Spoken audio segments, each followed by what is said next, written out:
మీరు ఎప్పుడైనా దేవుడు మౌనంగా ఉన్నాడని భావించారా? ఈ లోకంలో మీరు పూర్తిగా ఒంటరిగా ఉన్నారనే భయం మిమ్మల్ని ఎప్పుడైనా వెంటాడిందా? ఆ నిశ్శబ్దం మిమ్మల్ని భయపెడుతోందా? నీ హృదయంలోని ఆ శూన్యం, ఆ అయోమయం నిన్ను ఒంటరిని చేస్తున్నాయా?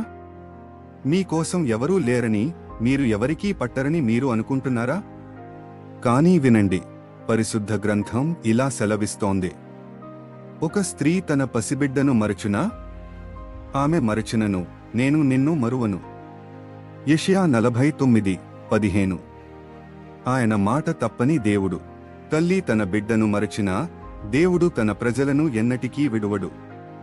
ఆయన ప్రేమ శాశ్వతమైనది, అచంచలమైనది మరియు అది కేవలం నీ కోసమే ప్రత్యేకించబడింది.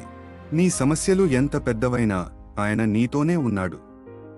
విశ్వాసయాత్రలో షార్ట్కట్ ఉండదు. దేవునిపై సంపూర్ణంగా ఆధారపడడమే నిజమైన మార్గం. ఆయన నిన్ను విడువడు. ఈ సత్యాన్ని మీ హృదయంలో ఆలోచించండి. మీ జీవితాన్ని యేసు క్రీస్తు వైపు తిప్పండి. ఈ రోజే ఆయనను ఎన్నుకోండి. ఆయన మిమ్మల్ని ఎన్నడూ మరువడు. ఆమెన్.